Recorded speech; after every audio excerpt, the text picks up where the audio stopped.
बिस्मिल्लाहिर्रहमानिर्रहीम, अस्सलाम वालेकुम। मैं हूं सैयद अनवारुल हसन और आप देख रहे हैं प्रोग्राम सच तो यह है बराह रास्त पीटीवी न्यूज इस्लामाबाद स्टूडियो से। नाज़रीन, अमरीकी कांग्रेस के 62 अरकान ने सदर जो बाइडन को खत लिखा था जिसमें उन्होंने उनसे मुतालबा किया था कि बानी चेयरमैन पीटीआई इमरान खान की रिहाई के सिलसिले में हुकूमत पाकिस्तान से रुजू करे। इसके जवाब में पाकिस्तान के 160 पार्लियामेंटेरियंस ने वज़ीर आज़म पाकिस्तान मोहम्मद शहबाज शरीफ साहब को खत लिखा है जिसमें उन्होंने कहा गया है कि एक तो ये जो अमरीकी कांग्रेसमैन का खत है वो पाकिस्तान के दाखिली मामलात में मदाखलत है। दूसरा, उन्होंने कहा कि हम ये समझते हैं कि वज़ीर आज़म अमरीकी कांग्रेसमैन को ये ज़रूर हमारा मैसेज उनके ज़रिए कन्वे होगा कि पाकिस्तान को जमहूरियत के चैलेंजेस का सामना है जिसमें जो इंतहा पसंदी की सियासत है इसने इसको पेचीदा कर दिया है।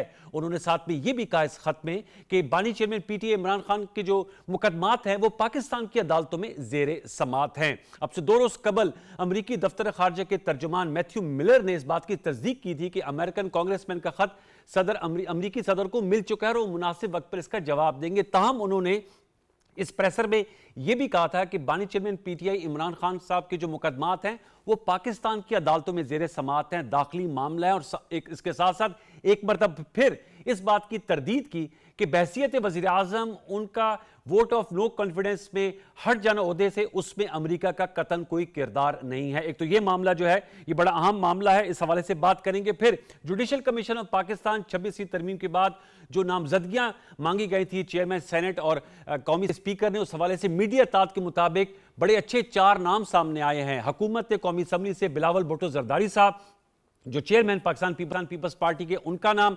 सेनेटर इरफान सदीकी साहब जो मुस्लिम लीग नवाज के पार्लिमानी लीडर हैं सेनेट ऑफ पाकिस्तान में, उनका नाम। शिबली फराज साहब जो लीडर ऑफ द अपोजिशन है सेनेट में पीटीआई के, और उमर अयूब खान साहब जो लीडर ऑफ द अपोजिशन है कौमी असम्बली में, उनके नाम सामने आए हैं। आपके इल्म में है कि आइंचिस की तैनाती ये जुडिशल 13 रुकनी कमीशन करेगा जिसमें पहली मरतबा मेंबरान पार्लियामेंट भी होंगे। फिर चलते चलते वज़ीर आला खैबर पख्तूनख्वा अली अमीन खान गंडापुर साहब ने आज एक फंक्शन से खिताब करते हुए जहां सूबे भर में तलबा यूनियंस यानी स्टूडेंट यूनियन को बहाल करते हुए कहा कि इनकलाब का वक्त करीब है और जंग के लिए हम तैयार हैं। साथ में उनका यह भी कहना था कि इसके नताइज निकलेंगे और लौट के वापस नहीं आएंगे। लेकिन फिर कुछ दिन कबल आपके इल्म में होगा कि शेर अफजल मरवत साहब ने एक बयान दिया था जिसमें उन्होंने जो एहतजाजी हिकमत अमली अपनाई गई है पीटीआई की जानिब से उसको नाकिस करार दिया और उन्होंने कहा बानी चेयरमैन पीटीआई ने एक नई कमेटी तश्कील देगी जिसमें वो भी शामिल होंगे। इस पर सलमान अकरम राजा साहब जो सेक्रेटरी जनरल है पाकिस्तान तहरीक इंसाफ के, उन्होंने कहा कि यह आखिरी वार्निंग है शेर अफजल मरवत साहब को,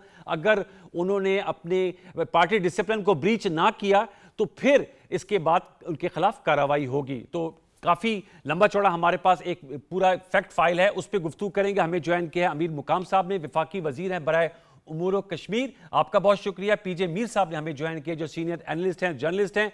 दोनों मेहमानों को फॉर्मल वेलकम। अमीर मुकाम साहब अस्सलाम वालेकुम। जी अमीर मुकाम साहब, मेरी आवाज आ रही है आपको? सर हम दोबारा रब्ता करने की कोशिश करेंगे, मेरे ख्याल में we lost him in connection. PJ Mir साहब, सर यही सवाल आपसे मैं करूंगा, आपने तो इन मामलात को बड़े करीब से देखा है। अमेरिकन कांग्रेसमैन ने 62 ने खत लिखा था अमरीकी सदर जो बाइडन को बानी चेयरमैन पीटीआई के हवाले से। आज पाकिस्तान के 160 मेंबरान पार्लियामेंट ने वज़ीर आज़म पाकिस्तान को खत लिखा, जो मंदरजात हैं उनके चीदा चीदा नुकात मैंने आपके साथ शेयर किए, क्या कहेंगे? देखिए जी, नंबर 1 हमारे जो वजीर बिल्कुल वो सही कह रहे हैं। कोई मुल्क, कोई भी मुल्क सुपरपावर हो या ना सुपरपावर हो, उसका कोई हक नहीं बनता कि पाकिस्तान के इंटरनल मामलात में आप मुदाखलत करें। I totally agree, endorse that. हम एक सॉवरेन मुल्क हैं और हमें कोई डिक्टेट नहीं कर सकता। यही तो वजह है कि पहले हम डिक्टेशंस लेते रहे और हमारा हाल क्या हुआ। तो hats off to the prime minister Shehbaz Sharif कि उन्होंने ये स्टैंड लिया, बिल्कुल लिया, सही लिया। ये कौन है ये जो मेंबर्स हैं कि जी आप इमरान खान, या तो आप समझते हैं कि हम बनाना रिपब्लिक है, आपके कहने से आप जो कहेंगे तो हम ये कर देंगे, इस तरह नहीं होता है। आपको हमारी, you have to respect us. अगर आप रिस्पेक्ट हमारी नहीं करेंगे तो फिर हम आपकी क्यों करेंगे? आप बड़े ह्यूमन राइट्स के चैंपियन बन रहे हैं तो गाजा में करो ना यार, गाजा के अंदर क्यों नहीं बोलते हो तुम लोग? तो ये तो क्वेश्चन है, ये हिपोक्रेसी है, मुनाफिकत। I don't agree with जो खत लिखा था कतई माजरत, उस पर जैसे आपने कहा अमेरिकन कांग्रेसमैन ने कहा जो अमेरिकन डेमोक्रेटिक वैल्यूज हैं उसके मुताबिक जो है हम चाहेंगे कि पाकिस्तान जो है उस हवाले से एक्शन ले। तो आप तो कह रहे हैं कि उनके डेमोक्रेटिक वैल्यूज की कलई खुल गई है गाजा में, और बजा बिल्कुल कह रहे हैं। बिल्कुल सही बात है। अनवर, अगर हम आप देखो, ओवर 45,000 आपने नेते सिविलियंस को मार दिया है, अभी तक मार रहे हैं। और सबसे बड़ा जो किलर है, हम तो कहते थे पोलियो है, सबसे बड़ा किलर इजराइल है, जिसको अमेरिका सपोर्ट कर रहा है। और मुझे अफसोस से कहना पड़ता है कि कोई इंटरनेशनल ऑर्गेनाइजेशन खुल के इनके आगे बात नहीं करती है। किलिंग्स हो रही है, मर्सिलेस किलिंग्स। एक होता है किलिंग, ये है मर्सिलेस किलिंग्स। और मर्सिलेस किलिंग्स के ऊपर ये अब आपको बताते हैं कि ह्यूमन राइट्स क्या है। ह्यूमन राइट्स वो बताए ना, जो ये व्हाइट हाउस के बाहर और इधर वॉशिंगटन के अंदर ये जो जलसे होते हैं, ये ह्यूमन राइट्स के ग्रुप्स हैं। इनको आप इंपॉर्टेंस देना। आप हमें क्या सिखा रहे हैं human rights? I'm sorry to say, this is not the way forward. You have to call a spade a spade. अच्छा सर, ये आपकी बात बिल्कुल सही है, have to call spade a spade. दूसरा सर, चूंकि अमेरिका में तो 5 नवंबर को इलेक्शंस होने जा रहे हैं, तो ये जो अमीर मुकाम साहब से हमारा राब्ता दोबारा जुड़ गया आपकी इजाजत से। अमीर मुकाम साहब, अस्सलाम वालेकुम। अमीर मुकाम साहब, मैंने जो तमीद बांधी उसमें 160 अरकान पार्लियामेंट, ज़ाहिर बात है आप भी मेंबर ऑफ पार्लियामेंट, उन्होंने खत लिखा है प्राइम मिनिस्टर साहब को, और जो अमेरिकी कांग्रेस ने अपने सदर को खत लिखा था, ये उसका जवाब है। और आप समझते हैं कि ये पाकिस्तान के अंदरूनी मामलात में मदाखलत है जो कांग्रेसमैन ने इमरान खान साहब की रिहाई का मुतालबा किया अपने सदर से? ये जाहिर बात है कि हमें समझ नहीं आता है कि अगर अमेरिका के कांग्रेस के अरकान इतने इंटरनेशनली पूरे अफेयर्स में दुनिया की मुदाखलत करते हैं, तो फिर उनको सबसे पहले पलस्टाइन और गजा नजर आना चाहिए था, तो वही क्या हो रही है और जिस तरह लोगों का कत्लेआम हो रहा है। और फिर उनको कश्मीर नजर आना चाहिए था कि वही क्या हो रहा है कि उसकी बात करे और कोई खत लिख के और बात करे, फ्लोर पर बात करे। वही बात तो है नहीं, मगर एक लाबिंग के जरिए, और वही जो लाबी है, तो सबको पता है कि इमरान खान के रिश्ते किसके साथ है, तो वो लाबी के जरिए किसी मुल्क के अंदरूनी मुदाखलत में अगर कोई एक जुर्म में और इसमें कई मुकदमात में कोई बंदा मजसूब हो या जेल के अंदर हो, तो उस मुल्क का अपना अंदरूनी मामलात है, तो इसमें वही से लेटर लिखना और ये लिखना हमें समझ ही नहीं आती। ये किस तरह जमहूरियत है और किस तरह डेमोक्रेसी है और किस तरह बड़े बड़े दावे करता है। तो ये जो खत लिखे गए यहाँ से या क्या अरकान ने, तो उसकी वही बात की कि ये तो हमारी अपने अफेयर्स में मुदाखलत है और मुदाखलत होनी नहीं चाहिए किसी सूरत। तो ये मुझे बताएं, जो खत लिखा गया मेंबरान पार्लियामेंट का, आप समझते हैं इसके जो है वो असरात होंगे बिल वास्ता या बिला वास्ता तौर पे, इसका कोई इम्पैक्ट होगा? क्योंकि ज़ाहिर बात है अमेरिकन कांग्रेसमैन अगर प्रेसिडेंट को लिख रहे हैं तो आपके इल्म में है कि अमेरिका एक सुपर पावर है और उनका इम्पैक्ट होता है। और इलेक्शंस में भी जो है वो अब 5-4 दिन रह गए हैं, और लतीफ खोसा साहब को मैं सुन रहा था, वो तो मेरे ख्याल में ये उम्मीद लगाए बैठे हैं कि अगर जो है वो सदर ट्रंप बन गए, अमरीकी सदर, साबिक सदर ट्रंप जीत गए इलेक्शन, तो फिर खान साहब की जो जेल से रिहाई है वो मुमकिनात में से है। तो ये उम्मीद लगाए बैठे हुए हैं। तो ये तो बात है, और ये तो उन्होंने वही दोबारा भी इस टाइम तक आ ली क्या है इमरान खान में कौन सी खसूसियत है और कौन सी बात है कि अमेरिका और ट्रंप को भी फिक्र है कि वो बाहर हो अंदर हो। ये बात तो साबित हो गई इमरान खान के रिश्ते किसके साथ है और वो लाबी कौन और कौन सी। अभी पाकिस्तानियों को रियलाइज करना चाहिए कि कौन है और किसके साथ उसके रिश्ते है। पाकिस्तान में तो बहुत से वाकयात हुए, सबने देख लिया। आप समझते हैं इमरान खान साहब को जो उनके हकूक है वो मिल रहे हैं अमीर मुकाम साहब? क्योंकि इस खत में ये भी उठाया गया अमेरिकन कांग्रेसमैन की जानिब से कि उनको जो है वो इंसानी हकूक और जो जेल में हकूक है वो सारे मिलने चाहिए, वो मिल रहे हैं उनको खान साहब को? वो तो जाहिर बात है, सारे लोग देख रहे हैं, हमने इस तरह प्रिजनर देखा नहीं है जो कुछ उसको मिल रहा है, मगर हमें दुख है कि यार वो इंसानी हकूक की बात करती है जी। इंसानी हकूक की बात वही क्यों नहीं करते? इजराइल क्या कर रहे हैं और इंडिया क्या कर रहा है? तो उनको तो इंसानी हकूक के साथ कोई काम नहीं है, अपना एक एजेंडा है और इलेक्शन में कैश कराना चाहते हैं और उसमें उनके वोट लेना चाहते हैं और जो भी करना चाहते हैं। तो इसलिए यहाँ से जो रिएक्शन सामने आया तो ये तो एक जेन्युइन रिएक्शन है। ठीक है, लास्ट क्वेश्चन फिर मैं निसार खोड़र साहब ऑनरेबल मेंबर हैं, उन्होंने हमें ज्वाइन किया, पीपल्स पार्टी की मरकजी रहनुमा है। अमीर मुकाम साहब, सर ये अली अमन गंडापुर साहब जो वज़ीर आला खैबर पख्तूनख्वा, उन्होंने स्टूडेंट यूनियन की बहाली की है पूरे सूबे भर में। आप सुबह खैबर पख्तूनख्वा मुस्लिम लीग नवाज के सदर भी हैं, क्या कहेंगे? एक अच्छा इकदाम है। साथ में उन्होंने कहा है अली अमन गंडापुर साहब ने कि फाइनल जंग के लिए तैयारी कर रही हैं और इस दफा लौट के नहीं आएंगे। आप मुस्कुरा रहे हैं, वो जंग की तैयारी कर रहे हैं। यार अभी जो बच्चे खेलते हैं ना कि तो यार अली 3 घंटा पूर की बात है कि पक्की बात है, उसने तो कई दफा पहले भी कहा है, डेडलाइंस भी दिए। अच्छा। अगर इस डेट को ये नहीं हुआ हम ये करेंगे, इस डेट को ये नहीं हुआ तो हम ये करेंगे। तो एक मजाक वाली बात है, वो अपने आप को इसी से जिंदा रखना चाहते हैं। उसकी अपनी कोई कारकर्दगी और परफॉर्मेंस है ही नहीं, अच्छा। डिलीवरी है ही नहीं। तो इन्हीं बात से अपने वर्करों को मजबूर रखना चाहते हैं कि बस तरह बात की ये हमला करेंगे, वही करेंगे, इस डेट को निकालेंगे, उस डेट को निकालेंगे। तो उनका तो वही अपना वही शोहल है, ज्यादा कोई बात। अच्छा, आप उसको संजीदा नहीं ले रहे, आप फैसलों को नहीं समझ रहे। आपका बहुत शुक्रिया। बिल्कुल उसकी बात कोई संजीदा नहीं। Okay, thank you very much. मैं निसार खोड़र, अस्सलाम वालेकुम। बहुत शुक्रिया, नवाजिश सर, इस पैर आप हमें ज्वाइन कर रहे हैं। सर, आपसे भी यही सवाल है, अमीन मुकाम साहब बात कर रहे थे, पीजे मीर साहब भी तज्जिया दे रहे हैं। क्यों कर जरूरत महसूस हुई 160 पाकिस्तानी पार्लियामेंटेरियंस को जवाबी खत लिखने की? कुछ बताएंगे? आप तो स्पीकर भी रहे हैं, आप समझते हैं इसका अपना एक इम्पैक्ट होता है, पब्लिक की जो आवाज है वो जो है अमेरिका के हाउस ऑफ रिप्रेजेंटेटिव्स तक जा पहुंचेगी? देखें, अमेरिका को भी पता है कि Imran Khan under trial prisoner नहीं है जी, वो कन्विक्टेड प्रिजनर है। उनको कोर्ट ने सजा दी हुई है, इसको कन्विक्शन कहते हैं। अगर कन्विक्टेड है तो पाकिस्तान कानून के मुताबिक हो गया, कोर्टों ने उसको सजा दी है। अंडर ट्रायल प्रिजनर अगर होता तो फिर मानते चलो कि हुकूमत ने उसको गलत बराबर केस में डाल के और यूं किया है, लेकिन वो कन्विक्शन है। कन्विक्शन में 3 साल है, पता नहीं कितने हैं, जितने भी है, लेकिन कन्विक्टेड है। अब कन्विक्टेड प्रिजनर्स को छुड़वाने का अगर मैं कहूं कि इमरान खान वैसे तो बड़ा अमेरिका के खिलाफ बोलता रहता है, अब ये खुद साजिशों का क्यों हिस्सा बन रहा है?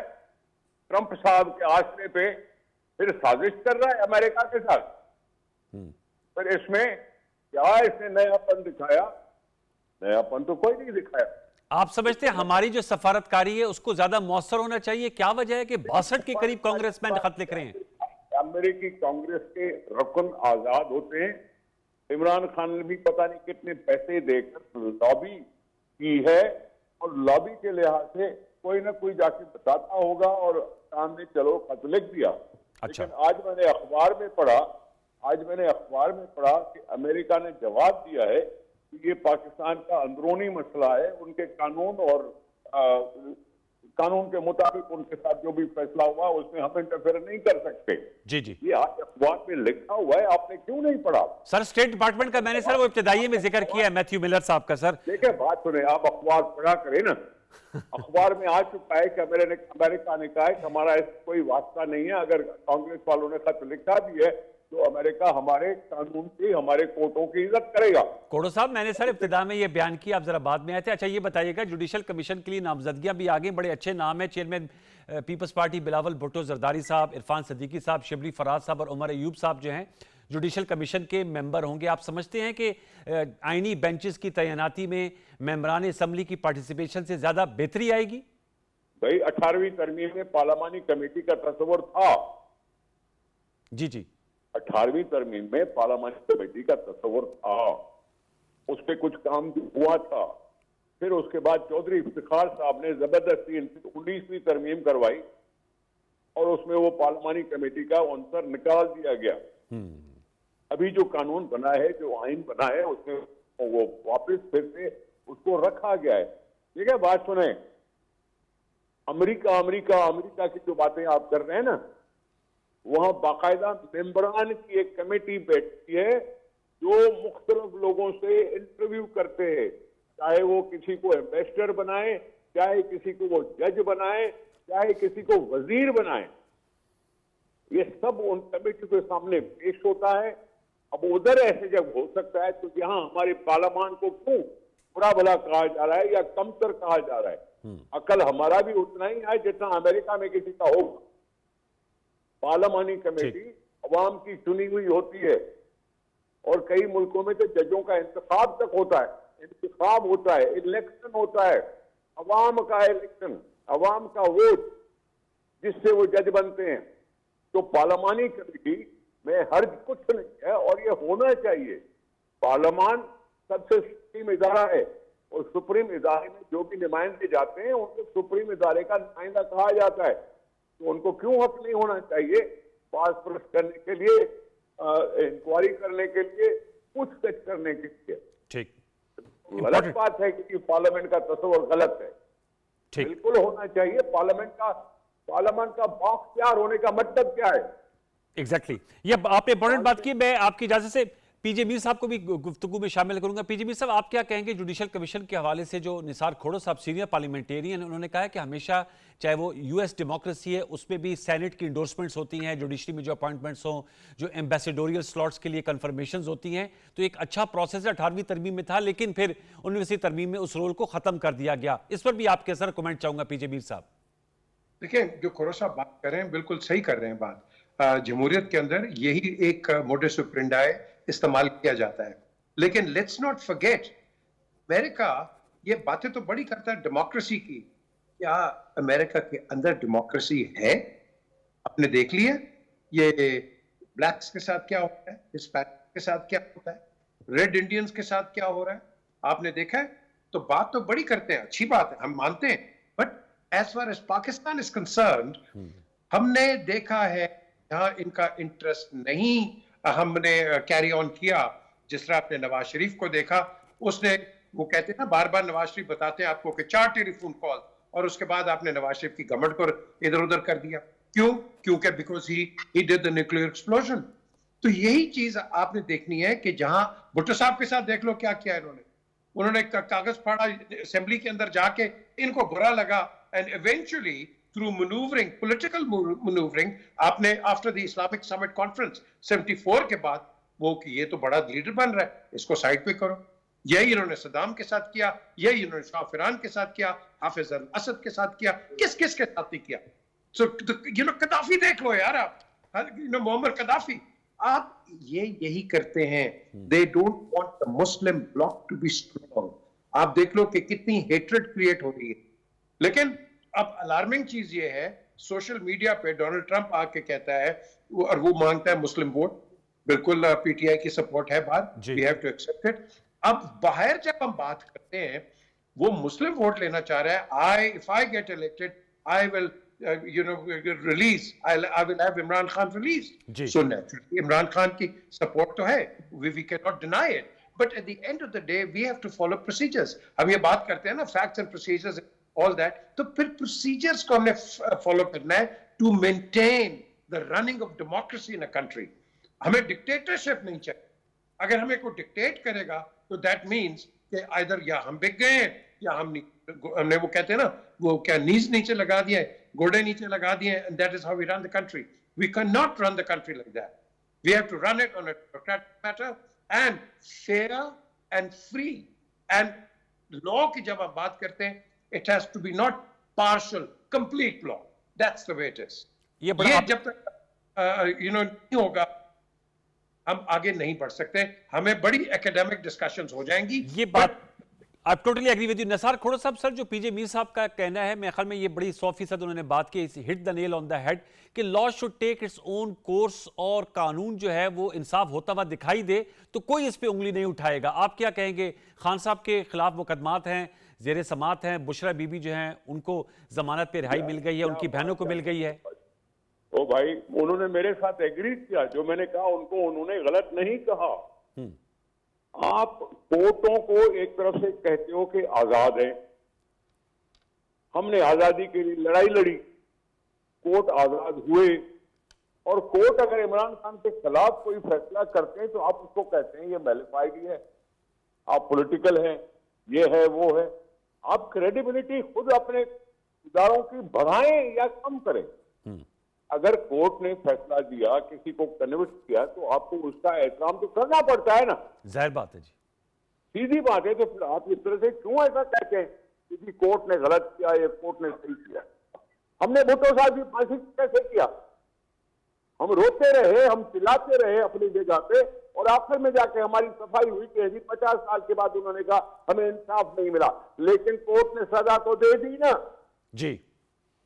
तो फिर क्या कहता हूं मैं, सजा पर अमल भी हो गया, भुट्टो साहब नहीं रहे, हम जिंदा रहे, पाकिस्तान में रहे, पाकिस्तान की बातें करते रहे और कोर्ट ने हमें खिलाफ फैसला दिया था। तो फिर मैं यही अर्ज कर रहा हूं कि कोर्टों की इज्जत हमने ही करनी है, कोई और आके नहीं करेगा। रही बात कि अब मैं कह रहा हूं कि भाई ये कैसा सियासतदान है जो कहता है कि जी अमेरिका आके मुझे छुड़ाएगा। ये कैसा सियासतदान है? वो कहता है ट्रंप मुझे आजाद करवाएगा। पता नहीं जीतता कौन है, कौन नहीं जीतता। हाँ, ये तो कबल वक्त है कि कौन जीता। एक तो ऐसे तो इमरान खान साहब को याद है आपको, नरेंद्र मोदी को ने दुआ की थी कि अल्लाह करे वो जीते और जाके कश्मीर का मसला हल करेगा, और उसने कैसा कश्मीर का मसला हल किया। इमरान खान ने दुआ मांगी थी नरेंद्र मोदी के लिए, याद नहीं है आपको? भूल जाते हैं आप। जी जी, हम आपने एग्जाम्पल्स दिए। पीजेबी साहब, सर अब इस हवाले से आप क्या समझते हैं कि आपने जैसे कहा कि, और मेरे ख्याल में निसार खोड़ो साहब भी कह रहे हैं, पीपल्स पार्टी ने ज़र्फ दिखाया था, चाहे 45-44 साल बाद जो है इंसाफ मिलना, अगरचे it's too long a wait, मेरे ख्याल में वो तो बहुत ही, उस पर तो फिर इंसाफ कहते हैं ना, justice delayed is justice denied.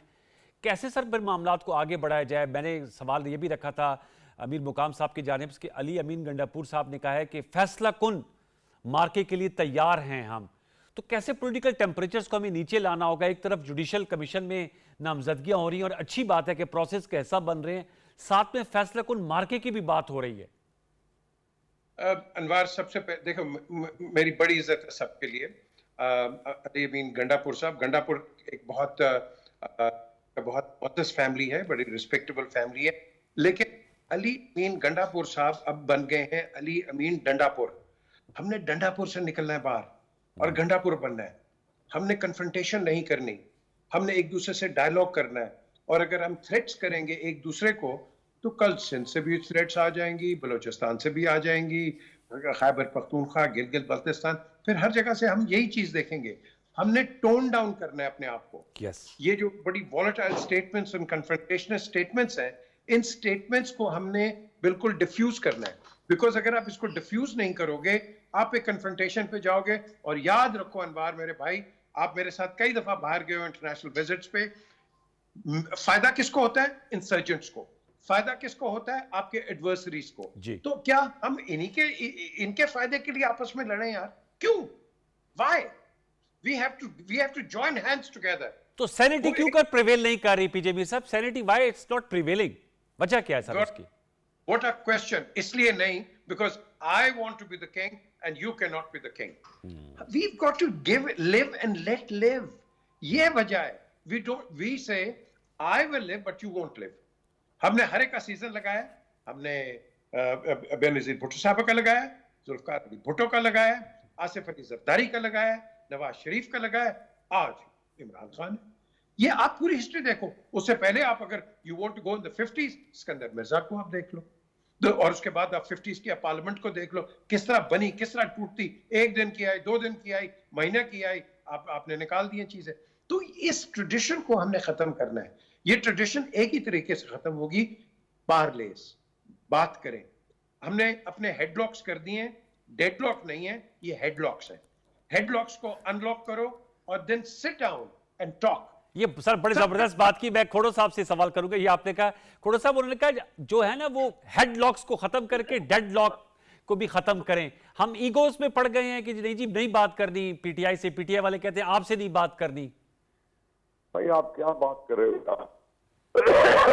ये 26वीं आईनी तरमीम में हमने पार्लियामानी कमेटी बनाई या नहीं बनाई? जी बनाई। उसमें वो पीटीआई वाले भी थे या नहीं थे? एग्जैक्टली थे, बैरिस्टर गौर साहब थे। तो फिर इसको डिफ्यूज करने का नाम देंगे या नहीं देंगे आप? ये जो कंसल्टेशन है अपोजिशन के साथ, ये सिचुएशन को डिफ्यूज करने के लिए था या नहीं था? जी बिल्कुल था, लेकिन वो कहते हैं उनको जेल में आप सहूलियात नहीं दे रहे ना, उस वजह से बहुत ज्यादा। जेल में सहूलियात का क्या चक्कर है बाबा? हमारे वर्करों को देखो, हमारे लेडीज को देखो, लाहौर के किले में बंद थी, लाहौर के किले में गुजार के आई। हम 11 साल अंडर ट्रायल प्रिजनर रहे। आसिफ अली जरदारी साहब 11 साल विदाउट कन्विक्शन। तो आप तो ये नहीं चाहेंगे कि आपके हरीफ के साथ भी ऐसा ही हो ना? बाबा बी क्लास का प्रिजनर है तो बी क्लास की सहूलतें मांगे ना, बी क्लास की सहूलतें उसको दे रहे हैं, उनके साथ मुलाकातें भी हो रही हैं, उनके साथ सारी डिटेल्स भी आती रही है कि जो उनको ट्रेडमिल भी मिला हुआ है, फलां भी चीज मिली हुई है, फलां भी चीज मिली हुई है। तो क्या बातें कर रहे हैं आप? अच्छा पीजेबी सब रही बात जुडिशियल कमीशन की, सर इसमें पार्लियामेंटेरियन देखे कितने कैसे रखे हैं। बिलावल भुट्टो जरदारी जो चेयरमैन है पॉलिटिकल पार्टी के, जो स्पेयर है, ये लीडिंग रोल जिन्होंने अदा किया आईनी तरमीम के लिए, वहां मुसद्दिक साहब है पीएमएलएन के नुमाइंदे, शिबली फराज साहब हैं जिसको इमरान खान साहब ने खुद नॉमिनेट किया है लीडर ऑफ द अपोजिशन या पार्लियामेंट्री लीडर अपने सेनेट में। जी लीडर ऑफ द ऑपोजिशन है जी। हाँ, ये कम नाम थोड़ी है, ये छोटे नाम थोड़ी है भाई। मैं तो यही कह रहा हूं कि बहुत अच्छे नाम है, मैं तो सर स्टार्ट में यही कहा था कि they are very good names. तो फिर मैं क्या कह रहा हूं, हमने वही तदब्बुर के साथ, ठीक, संजीदगी के साथ जी सर, सुबह ऑफिस कब जाते हैं भाई? जी ठीक है सर। पीजे साहब, सर लास्ट वर्ड है जो निसार खोड़ साहब कह रहे हैं, आप सर क्या कहेंगे? जेल की सहूलियात की वजह से बड़ी सर कंट्रोवर्सी है, पीटीआई वाले कहते हैं, बल्कि बानी चेयरमैन पीटीआई का भी एक्स पर आया था, वो मेरे ख्याल में एआई जनरेटेड मैसेजेस होते हैं, उन्होंने कहा जी बिजली काटी गई, कैद तन्हाई में रखा गया, नारवा सलूक किया गया। आप खोड़ो साहब को सुन रहे हो, कह रहे हैं बी क्लास की तमाम फैसिलिटीज दी जा रही हैं। Where the truth lies? Last word. देखें, एक ट्वीट के अंदर आया कि जी इमरान के साथ बड़ी ज्यादती जी, उस बाद जो चेयरमैन वक्त इनकम्बेंट चेयरमैन, उन्होंने कहा नहीं जी इमरान के साथ कोई ज्यादती नहीं हो रही, आज बिल्कुल उनको पता है और कुछ नहीं है। अब बीच के अंदर एक आ जाता है ये बात हो गया, ये बात हो गया, खोरो साहब कहा उनको ट्रेन मिली है, शुक्र है उनको राइस मिल नहीं मिल गई। द क्वेश्चन इज कि आपने देखना है कि उनकी ह्यूमन राइट्स उनके हम रिस्पेक्ट करें किसी के भी। इन्होंने भी बात की है खोरो साहब ने 11 साल आपने उस शख्स के साथ वो जुल्म किया है आतिफ अली जरदारी का कि आप अंदाजा नहीं लगा, उनकी जबान काट दी है यार अंदर जेल में। तो मुझे बताओ, ये एक फॉर्मर प्रेसिडेंट और पीपल लाइक दैट आप ये करेंगे इनके साथ? और आज इसके साथ ये हो रहा है।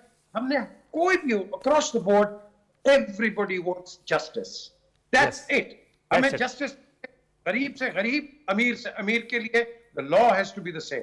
Anwar that is a take away sir, that is a take away. बहुत शुक्रिया पीजे मीर साहब, निसार खोड़ो साहब, अमीर मुकाम साहब ने हमें व्यूअर्स जो है, और उनका टेक अवे यही है कि law should be equal for any, for your supporter और योर एडवर्सरी। एक छोटा सा ब्रेक शामिल करेंगे, ब्रेक के बाद आएंगे। तो कल हमने गुफ्तगू की थी लाहौर पंजाब के शहरों में स्मॉग, फिजाई आलूदगी, इसको फॉलोअप भी ज़रा करेंगे क्योंकि ग्रीन लॉकडाउन लाहौर में जो है वो नाफिज हो चुका है। किन एरियाज़ में हुआ है ग्रीन लॉकडाउन में, कौन सी एक्टिविटीज़ पे मुमायनत होती है, इसके अलावा जो भट्टे हैं अगर वो SOPs फॉलो नहीं कर रहे तो उनके लिए क्या तादीबी कार्रवाई की जा रही है। और भारत से जो क्लाइमेट डिप्लोमेसी की बात मरियम नवाज शरीफ साहबा ने की, वज़ीर आला पंजाब ने, उस हवाले से भी ज़रा जानेंगे कि ये क्यों कर ज़रूरी है। एक वक्फे के बाद दोबारा लौट के आते हैं, हमारे साथ रहिए।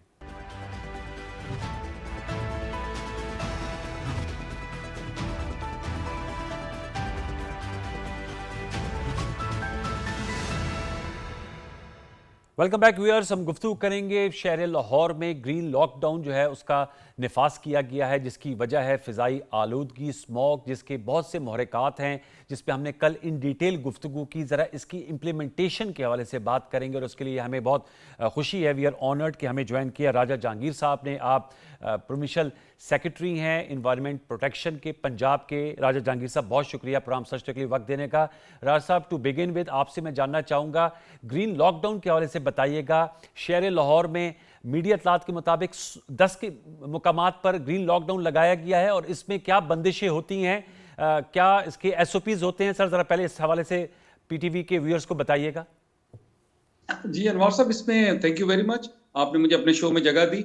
अच्छा अनवर साहब, इसमें दो चीजें हैं, एक तो मैन मेड डिजास्टर है जिसको हम कंट्रोल करने की कोशिश कर रहे हैं, और एक ऑफ कोर्स कुछ इसमें वेदर क्लाइमेट का भी एक रोल है, वो मैं आगे चल के आपको बताऊंगा। लेकिन जो एज फार एज जो हमारा अपना इन्फोर्समेंट का एक मैकेनिज्म है, उस हवाले से लाहौर को हमने जब 12 के करीब हमने एरियाज आइडेंटिफाई किए हैं जो बहुत ज्यादा, जिनका एयर क्वालिटी जो है बहुत बुरी तरह मुतासर हुआ है, और वो एयर क्वालिटी में 12 जगह लाहौर के जो वो एरियाज हैं जहाँ पे डेंसली पॉपुलेटेड एरियाज हैं, जहाँ पे स्कूल्स बहुत हैं, जहाँ पे फुटफॉल बहुत है, सरकारी दफातर हैं, कमर्शियल एरियाज हैं, और ये हमने जो ग्रीन, इसको हम ग्रीन रिंग भी कह रहे हैं और अरफुल आम में इसको ग्रीन लॉकडाउन भी कहा जा रहा है। ये लाहौर की एक जगह है शिमला पहाड़ी जी, इसके ऊपर 6 बड़ी इंपॉर्टेंट रोड्स जो हैं इसको क्रॉस करती हैं, जिसमें डेविस रोड है, इम्प्रेस रोड है, एबर्ट रोड है, एजर्टन रोड है और ये क्वीन मैरी रोड है।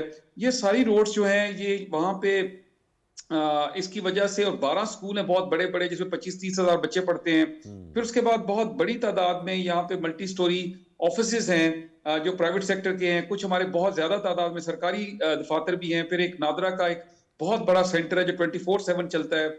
अब ये सारी जो हमारी कैलकुलेशन थी उसके हवाले से ये एक बहुत ही इसकी जो एयर क्वालिटी थी वो मॉनिटर जो है वो थर्ड पार्टी ने लगाए हुए हैं, जो मतलब सरकारी मॉनिटर की बात नहीं मैं कर रहा, उससे पता चल रहा था कि ये एरिया बहुत ज्यादा एयर क्वालिटी को इससे मुतासर है।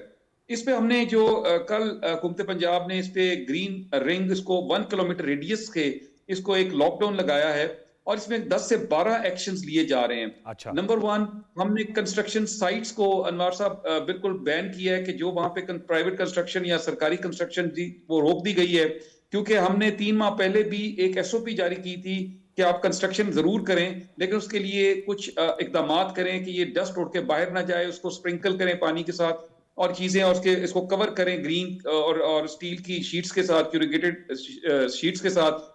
अनफॉर्चुनेटली वो नहीं हो रहा था। नंबर 2, हमने वहां पे जो 3 व्हीलर है, जो नॉर्मल रिक्शाज हैं वो तो एलपीजी पे शिफ्ट हो चुके हैं, लेकिन जो चिंची है वो अभी तक बहुत ज्यादा स्मोक एमिट कर रही है, उसको बैन कर दिया है। नंबर 3, हमने वहां पे बहुत बड़े बड़े, जैसे मैंने नादरा का नाम लिया, यहाँ पे 24/7 का बहुत बड़ा एक ऑफिस है, जी। तो वहां पे हमारे जो लाहौर पार्किंग कंपनी है उसके एस्टिमेशन के मुताबिक तकरीबन 16,000 बाइक्स, मोटरसाइकिल जो है उसकी पार्किंग यूज करते हैं इन 24 आवर्स। तो एक बहुत बड़ी तादाद में लोग जो हैं वो मोटरसाइकिल पे उस एरिया में आते हैं, तो हमने उसको भी रीलोकेट किया है। 3 पार्किंग जो एरियाज थे जो इस 1 किलोमीटर रेडियस के अंदर हैं, उनको हमने 1 किलोमीटर रेडियस के बाहर शिफ्ट किया ताकि इस 1 किलोमीटर के करीब वो कम से कम स्मोक एमिट हो सके। नंबर 4, यहाँ पे हमने अर्ली क्लोजर, क्योंकि यहाँ पे शादियों का सीजन शुरू है, तो जो वेडिंग मार्कीज हैं उनके लिए हमने थोड़ा अर्ली क्लोजर किया है। इसी तरह हमारे जो आउटडोर बारबेक्यू आजकल सीजन है उसकी हमने अर्ली क्लोजर की है। फिर वाटर स्प्रिंकलिंग हमने डबल की है वहां पे, जो किसी किस्म की हम अफोर्ड नहीं कर पा रहे कि डस्ट किसी तरह की भी उड़े वहां पे। नंबर 5, हमने वहां पे हमारा जो पार्क्स एंड हॉर्टिकल्चर अथॉरिटी है, it is going to plant 1 lakh पौधे वहां रखेंगे। कई जगहों पे लगाने की जगह होगी, कई जगह प्लांटर्स के थ्रू रखेंगे, जो ग्रोन अप जो स्पीशीज है हमारे पास, जामन, नीम, अमलतास, इस तरह की चीजें जी।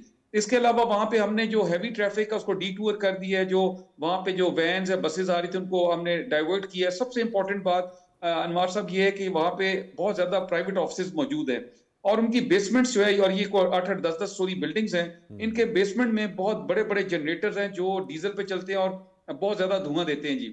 और ये बहुत बड़ी तादाद में, अब तो आपको पता है कल्चर भी है हमारे यहाँ एक बैकअप सिस्टम रखने का, तो उसको भी हमने चेक करना शुरू कर दिया, और जो एनवायरमेंटल क्वालिटी कंट्रोल से ज्यादा बियॉन्ड एमिट कर रहा है स्मोक, उसको हम बंद करवा रहे हैं, उसको खत्म कर रहे हैं। और एक और इम्पोर्टेंट बात यह है कि यहाँ पे हमने सरकारी एज वेल एज प्राइवेट इदारों को ये डायरेक्शन दी है कि वो 50% अपनी वर्कफोर्स को वर्क फ्रॉम होम कराएं अल्टरनेट डेज पे, और उससे ये इस एरिया में थोड़ा सा फुटफॉल कम होगा जी। ये अभी तक तो ये हमारे इक़दाम हैं, और आगे चल राज साहब, ये आपने बड़े अच्छे तरीके से मुफस्सल अंदाज में अहाता किया। मैं दोबारा आपको लौट के तो मेरे साथ रहेगा, हमारे साथ हमें ज्वाइन किया है शहबाज साहब ने, आप जो हेड सोशल साइंसेज हैं फैसलाबाद यूनिवर्सिटी के। बदर शहबाज साहब, अस्सलाम वालेकुम। बदर साहब, आप मुझे सुन पा रहे हैं?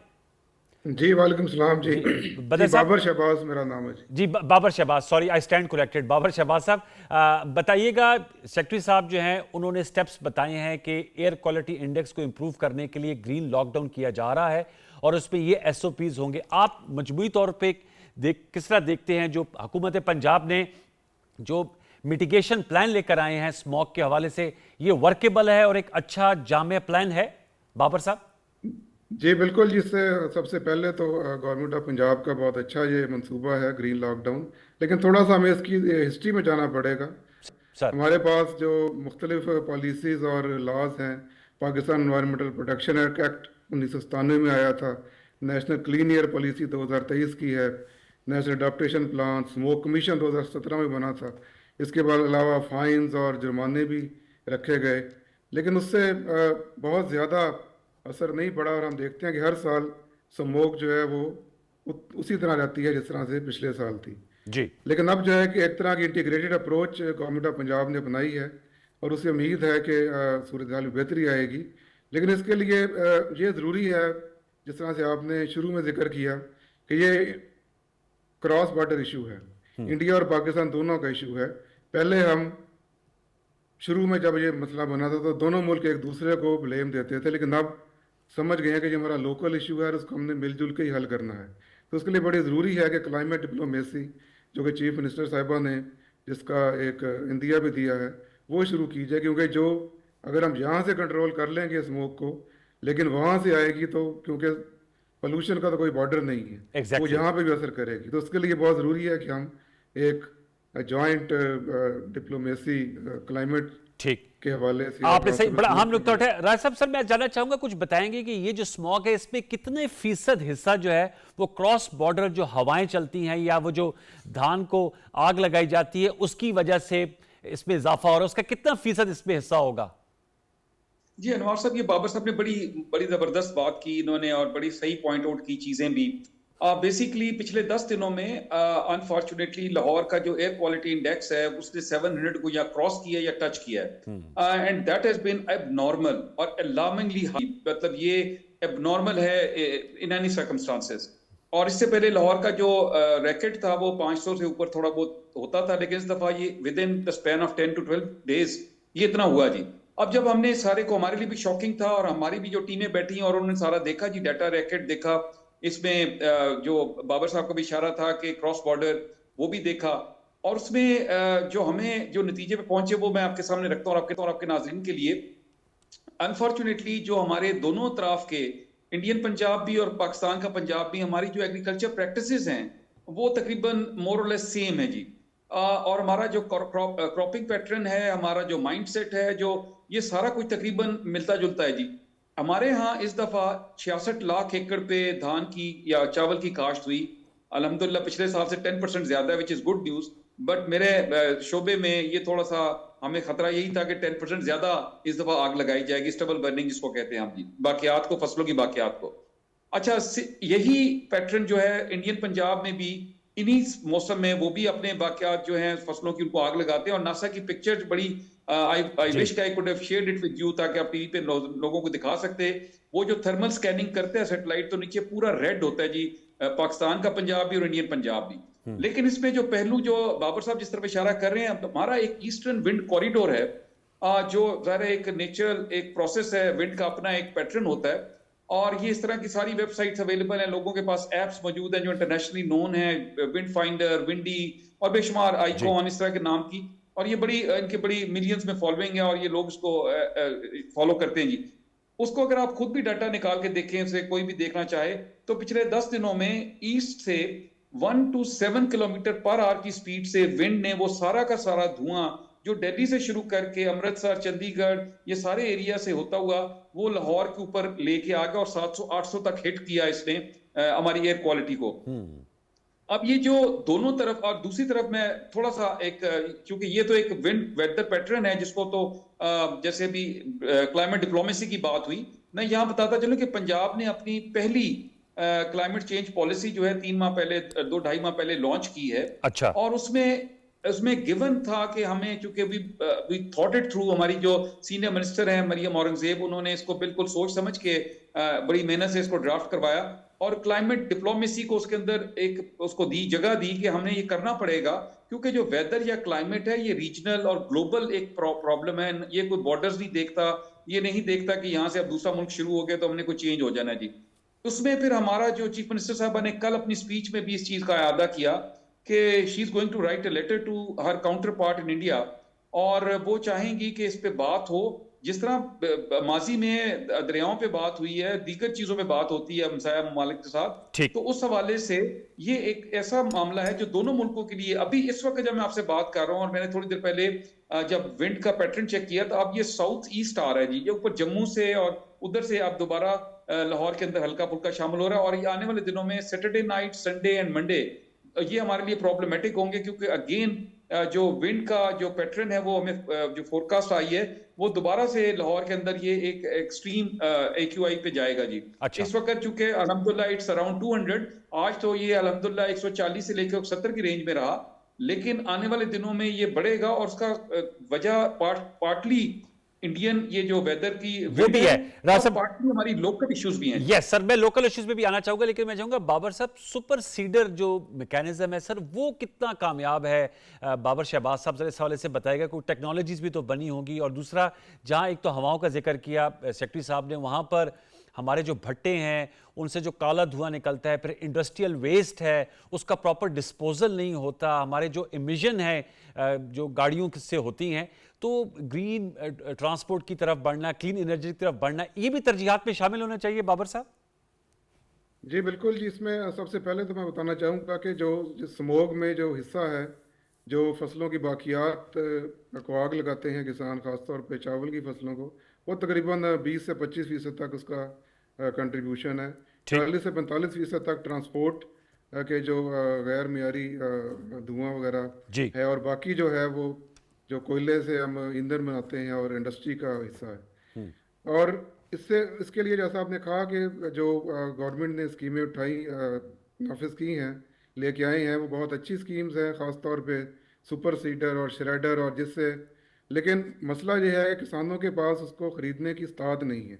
अच्छा। ये फसलों को आग लगाना, फसलों की बाकियात को, किसान इसे सस्ता और तेज़ तरीका समझते हैं। तो इसके लिए गवर्नमेंट ने सर्विस सेंटर और एक किराए पे मशीनें देना और सब्सिडी पे मशीनें देने की भी स्कीम शुरू की है हुकूमत पंजाब ने, जो कि बहुत अच्छी है, और उससे उम्मीद है कि कुछ हद तक इसमें कमी आएगी। लेकिन इसके लिए ज़रूरी है कि हम कंट्रोल की बात करते हैं जुर्मानों के ज़रिए, लेकिन इसके लिए हमें कलील मुद्दती और तवील मुद्दती सलूशंस पे जाना चाहिए कि वो क्या हो सकता है, ताकि इसका मसला ही कम से कम आए, बजाय इसके कि जब मसला आ जाए तो फिर हम उसको कंट्रोल करना शुरू करें। तो उसके लिए ज़रूरी है कि हम जो दूसरे सलूशंस हैं, जिसमें फसलों की जो बाकियात हैं उसको हम बहुत सारी इंडस्ट्री पैकेजिंग मटेरियल के लिए इस्तेमाल कर सकते हैं। क्रॉप रेजिड्यू मशीनरी का जो आपने अभी जिक्र किया, happy seeder, combine harvester, rotavator, super stock management system, वो भी है उसमें। R&D है, और सबसे ज़्यादा जो अहम चीज़ है वो कैपेसिटी बिल्डिंग, फार्मर्स और जो सिविल सोसाइटी की अवेयरनेस, आगाही बहुत ज़रूरी है कि जब वो आग लगाते हैं फसलों को, उससे माहौल पे असर तो पड़ता ही पड़ता है। ये बाबर साहब जो आपने बात की है, मेरे पास वक्त की किल्लत है, राज साहब ये जो नुकात उठाई भी बड़े इंपॉर्टेंट है, capacity building, awareness campaign sir, और सर ये जो कंपोनेंट है 40 से 45% जो गैर म्यारी जो ईंधन जो है वो निकलता है, इनकी तरफ भी सर अगर प्रोएक्टिव अप्रोच हो, जैसे आपने कहा बहुत अच्छा काम तो हो रहा है, लेकिन रिएक्टिव के बजाय अगर हम प्रोएक्टिव अप्रोच करें तो ज्यादा बेहतर नहीं होगा टुवर्ड्स द एंड सर? जी अनवर साहब, बिल्कुल आपने बड़ी सही जगह निशानदेही की जी। इससे पहले होता ये रहा, पास्ट में भी ये 7-8 साल 9 साल से ये फिनोमेना हमारे आलूदगी वाला आ चुका हुआ है स्मोक का। पहले ये गवर्नमेंट्स करती थी कि जी इसको सितंबर से शुरू करके जनवरी में खत्म कर देते थे, एक स्मोक मैनेजमेंट प्लान होता था। इस गवर्नमेंट ने जब आई तो मार्च से लेके एक आपने खुद भी मेंशन किया कि हमारा एक स्मोक मिटिगेशन पूरा प्लान है, और इसमें एक नई चीज ये की गई कि होल गवर्नमेंट अप्रोच के साथ, अभी जो बाबर साहब निशानदेही कर रहे थे सुपर सीडर्स की, अब ये उसी प्लान के तहत 1000 सुपर सीडर्स काश्तकारों को दिए गए हैं विद 60% सब्सिडी। ये 12.5-13 लाख की मशीन है जी। इट डज 3 थिंग्स, एक ये स्विंग भी करती है, ये श्रेड भी करती है, और उसके साथ उसको मिट्टी में भी शामिल कर देती है जो लेफ्ट ओवर या रेजिड्यू होता है इसका स्टबल का। और ये इस वक्त 1000 दे चुके हैं, और चीफ मिनिस्टर साहब ने 5000 तक प्रॉमिस किया हुआ है। 60% सब्सिडी का मतलब है कि 8 लाख रुपया गवर्नमेंट दे रही है, और बाकी 4-4.5 लाख रुपया जो है वो काश्तकार दे रहा है। इसके अलावा जो एक लॉन्ग टर्म सोल्यूशन है, बिल्कुल ये सही बात है कि ये काम इन्फोर्समेंट के साथ या FIR गिरफ्तारियां और इन चीजों के साथ नहीं, इनको अल्टरनेटिव ऑप्शंस देने पड़ेंगे। और उसके लिए गवर्नमेंट ने जो तरजीही मंसूबा जाते हैं, इसमें इंटरनेशनल कंपनीज आ रही हैं जो इसे बायो फ्यूल या बायो रिफाइनरी लगाएंगे, और इन्हीं स्टबल से और इन्हीं रेजिड्यू से बायो फ्यूल भी बनाएंगे, एथेनॉल टाइप चीजें बनेगी जी। और उस पर भी हमारा काम चल रहा है, हमारी कंपनी से एंगेजमेंट भी है, और इंशाल्लाह बहुत जल्द आपको वो सेटअप होती हुई नजर भी आएंगे। बड़े बड़े मल्टीनेशनल इधर आ रही है इसी सिलसिले में। और बायोमैस एक और चीज है जिससे ये, जैसे अभी बाबर साहब ने भी कहा, इसमें मल्टीपल और चीजें इसके साथ हो सकती हैं। हमें काश्तकार को एक तरफ आगाही भी देनी है और दूसरी तरफ उसको ऑप्शंस भी देनी है, ताकि ये स्टबल बर्निंग करता है इसलिए कि उसको इमीडिएटली वीड सो करनी होती है, ताकि उसने फिर इसको हार्वेस्ट करना है मार्च में जाके, Yes. तो उसके बाद टाइम फ्रेम कम होता है। अब coming back to the other issues जो शहर के अंदर ट्रांसपोर्ट के इश्यूज हैं, उसके लिए क्या हुकूमत करी, जैसे खासतौर पर भट्टों की बात की, पंजाब भर में कुछ 10,500 से 11,000 भट्टे हैं जी, और इनको हम पिछले 3 से 4 साल से कोशिश कर रहे हैं कि इनको जिगजैग टेक्नोलॉजी पे ट्रांसफर करवाएं। जिगजैग टेक्नोलॉजी कोई मशीन का नाम नहीं है, it is the way of stacking your raw bricks, कि आप उसको जिगजैग करते हैं और उसके बाद उसके अंदर से जो और दूसरा ये है कि हम दूसरा भट्टे वालों को ये भी रिक्वेस्ट करते हैं कि आप ठीक। प्लीज डोंट बर्न रबर और ये पुराना लंडा और ये प्लास्टिक लिफाफे और ये चीजें, हम उनको रिक्वेस्ट कर रहे हैं कि आप कोल जलाएं, क्योंकि वो उससे ज्यादा कार्बन इमिट हो रहा होता है जी। Okay. अब इस साल पहली दफा ये हुआ कि जीरो टॉलरेंस की गई, कि हम पिछले 3 साल से नोटिस कर रहे हैं, फाइन कर रहे हैं भट्टे वालों को, लेकिन वो नहीं मान रहे। लाहौर के सराउंडिंग में तकरीबन 1000 से 1200 भट्टा है, क्योंकि लाहौर में बहुत ज्यादा कंस्ट्रक्शन एक्टिविटी होती है, तो ये सारे भट्टे कसूर शेखुपुरा से लाहौर के अंदर भी लगे हुए हैं, और ये सारों हमने तकरीबन पूरे पंजाब में 550 पौने 600 भट्टा गिराया जी बाकायदा। अच्छा। और उसके अलावा लाहौर के अंदर भी इंडस्ट्री है, 6800 इंडस्ट्री है लाहौर के अंदर। हमने 66 इंडस्ट्री को अपॉन वायलेशन, और ये वो इंडस्ट्री है जहां पे पेरालिसिस प्लांट्स लगे हुए हैं जो रबर से ऑयल एक्सट्रैक्ट करते हैं, इसके अंदर री-रोलिंग मिल्स हैं, इसके अंदर एस्फाल्ट प्लांट्स हैं, हमने इनको गिराया 66 को, और बाकियों को सील और जुर्माने, वो जो हमारा काइनेटिक ऑपरेशन गवर्नमेंट का होता है जी। ओके। और एज फार गाड़ियों का जो बहुत इनोवेटिव सोल्यूशन दिया गया, विक्स एक vehicle inspection and certification system है जो 8-7 साल पहले गवर्नमेंट ने इंट्रोड्यूस किया था। उसमें 3 स्टेशन बने हुए थे लाहौर में, सिर्फ एक कलाशकाकू, एक गार्डन टाउन और एक ठोकर न्याज बेग। लेकिन चूंकि लाहौर की अब 1.3 मिलियन व्हीकल्स हैं जो 3 और 4 व्हीलर्स हैं, इसके ठीक। अलावा 4.5 मिलियन बाइक्स हैं, गवर्नमेंट ने लॉ में अमेंडमेंट करके अब ये प्राइवेट सेक्टर को भी आउटसोर्स कर रहे हैं कि प्राइवेट वर्कशॉप्स भी सर। आए, और इनको चूंकि 10 पैरामीटर में फिटनेस सर्टिफिकेट मिलता है, उसमें से एक धुएं का भी है जी। ड्राइवर साहब, थैंक यू। आप कुछ कहना चाहेंगे सर, जी? मैं I must appreciate you on camera के माशाल्लाह आपको तमाम जो सॉल्यूशंस हैं वो फिंगर टिप्स में भी, होप एंड प्रे कि आप इस पे कामयाबी हासिल हो। वक्त की तंगी आड़े है।